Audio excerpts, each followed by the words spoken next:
안녕하세요. 아침을 여는 묵상 고독 아름다운 교회 박주덕 목사입니다. 제가 기도하고 시작하겠습니다. 사랑해 주님 감사합니다. 오늘도 주의 말씀을 붙잡고 오늘 하루의 삶을 살아가고자 이 자리에 모였습니다. 주님, 우리가 단 하루를 살아도 우리의 삶의 등불 대신 하나님의 그 말씀을 붙잡고 살아가게 해 주시옵고, 그러한 삶을 살아갈 때 말씀대로 승리하는 주의 백성들의 삶이 되게 하여 주시옵소서. 예수님의 이름으로 기도드립니다. 아멘. 말씀 보겠습니다. 오늘 본문 말씀은 히브리서 9장 23절부터 28절까지의 말씀입니다. 제가 우리 한 목소리로 다 함께 봉독하도록 하겠습니다. 이러므로 하늘에 있는 것들의 모형은 이런 것들로서 정결하게 할 필요가 있었으나 하늘에 있는 그것들은 이런 것들보다 더 좋은 제물로 할지니라.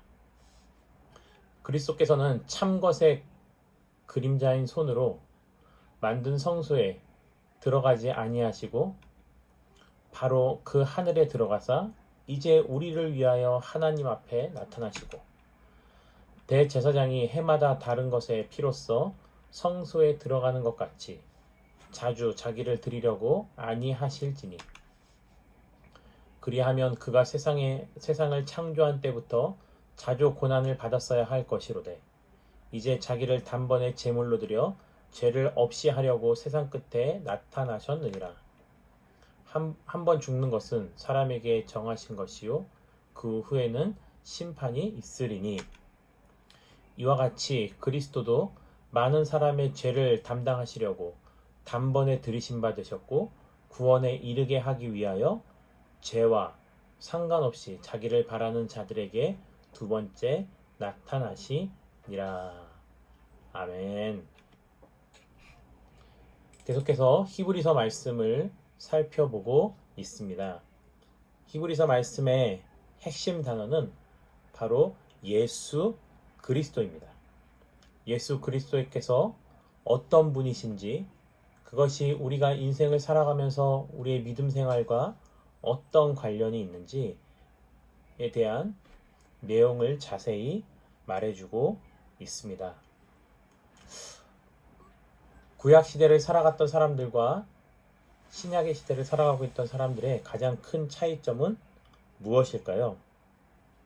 구약 시대를 살아가고 있던 사람들은 신약 시대에 살아가고 있던 사람들과 공통적인 특징은 하나님에 대한 존재를 알고 있다는 것입니다. 하지만 차이점이 있습니다. 직접적으로 하나님을 대면하여 만날 수 있는 사람들은 극히 일부였습니다. 그리고 때로는 하나님께서 천사들을 통해서 또는 다른 방법을 통해서 아주 극소수에게 나타나신 모습을 우리는 알고 있습니다. 하지만 신약시대에 이르러서는 예수 그리스도께서 이 땅 가운데 성육신 하심으로 이제는 하나님께서 인간의 몸을 입고 친히 이 땅 가운데 오셨다라는 것입니다. 그래서 이 예수 그리스도의 성육신 사건은 신학적으로도 굉장히 중요한 의미가 담겨져 있다라는 것입니다. 그래서 28절 말씀 보면요, 23절 말씀을 보면요, 그러므로 하늘에 있는 것들의 모형은 이런 것들로서 정결하게 할 필요가 있었으나, 이전의 말씀처럼요, 율법에서 정하고 있는 정결법들을 통해서 그 하늘에 있는 것들의 모형으로서 이 땅 가운데 임시적으로 만들어 놓은 성막에 있는 것들을 의미하는 거죠. 그것들이 정결 예식을 통해서 정결해 줄 수 있었으나 하늘에 있는 그것들은 이런 것들보다 더 좋은 제물로 할 수 있다라는 거죠. 이 땅에 있는 성막과 비할 수 없는 것이 바로 하늘나라에 있는 성막이라는 거죠. 그리고 24절에서는 이렇게 말합니다. 그리스도께서는 참것의 그림자인 손으로 만든 성소에 들어가지 아니하시고, 예수님이 물론 제사장의 직분을 가지고 이 땅 가운데 오셨지만 예수님은 제사장들과 같이 정결 예식을 통해서 지성소로 들어가지 아니하셨습니다. 지성소로 들어간다라는 것은 그곳에서 하나님과의 만남을 의미하는 것인데, 예수님은 그렇게 지성소로 들어가신 것이 아니고 바로 그 땅에 있던 성막은 하늘의 성막의 모형일 뿐인 거죠. 그 땅에 있던 성막을 통해서 하나님을 만나신 것이 아니고 오늘 본문의 24절 말씀처럼 바로 하늘에 들어가셨다라는 겁니다. 그리고 이제는 우리를 위해서 하나님 앞에 나타나신 거죠. 이것이 구약시대를 살아가고 있던 사람들과 신약시대 이후에 오늘을 살아가고 있는 우리들이 가지고 있는 믿음의 다른 점이라는 것입니다. 이렇게 예수 그리스도께서 친히 하늘로 가셨음에도 불구하고 여전히 이 땅 가운데 남아있는 성막을 통해서 정결 예식을 통해서 하나님께 가고자 하지만 예수 그리스도를 통하지 않는다라는 것. 그 예수 그리스도에 대한 올바른 믿음이 없다라는 것은 그것이야말로 참된 믿음이 아니라는 것입니다. 그리고 25절에 다시 이렇게 말하고 있습니다. 대제사장이 해마다 다른 것의 피로써 성소에 들어가는 것 같이 자주 자기를 드리려고 아니하실지니. 이 땅에 있는 성막 가운데서 대제사장은 그 지성소로 나아가기 위해서 또한 제사함을 위해서 날마다 반복되어지는 수없이 많은 제사를 드려야 했죠. 하지만 예수님께서는 그런 반복되는 제물을 드리신 것이 아니고 친히 자기 자신을 하나님께 드렸다라는 것입니다. 그래서 26절 말씀은요. 그리하면 그가 세상을 창조한 때부터 자주 고난을 받았어야 할 것이로되. 만약에 예수님께서 이 땅 가운데 있는 성막에 있는 그 지성소로 들어가셨어야만 했다면 예수님은 늘 반복해서 제물을 드리던 아니면 반복해서 십자가에서 고난당하시고 죽으셨어야 될 것이지만 그렇지 않다라는 거죠. 단 한 번의 제물로 드리심으로 말미암아 이 세상에 있는 죄를 없애셨다라는 것입니다. 그리고 나서요, 우리에게는요, 가장 존귀한 선물이 하나 생긴 겁니다. 우리가 인생을 살아가면서 받을 수 있는 가장 큰 선물은 바로 그 예수 그리스도의 죽음을 통해서 우리가 구원을 얻었다라는 것입니다.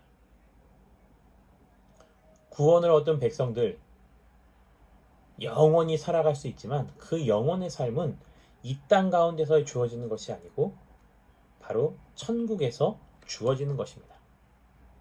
그래서 그리스도를 믿는 백성들도 믿지 않는 자들도 모두에게 한 번 죽는 것은 사람들에게 정해진 것이라는 것을 오늘 본문 27절 말씀에 말씀하고 있습니다. 그리고 모두가 누구에게나 다 심판이 있다라는 거죠. 믿는 자나 믿지 않는 자나 죽음 후에는요, 심판대 앞에 서게 되는데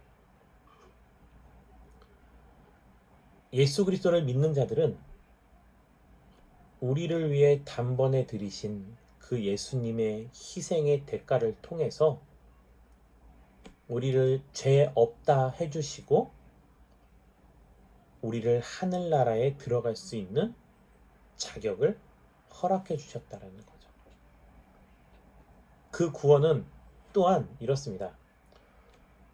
이 땅 가운데 남아있다가 예수 그리스도께서 다시 오실 날을 기다리는 자들에게도 동일한 은혜가 주어진다라는 거예요.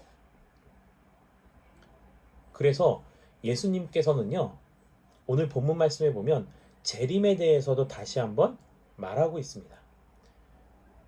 예수 그리스도를 믿는 자들이든 믿지 아니하는 자들이든 이것과 상관없이 예수님께서는 다시 이 땅 가운데 재림하실 날이 있다라는 거예요. 그래서 오늘날 우리가 살아가고 있을 때 어떠한 믿음으로 살아가야 되냐? 바로 다시 오실 예수님의 그 재림을 사모하며 기다리는 것입니다.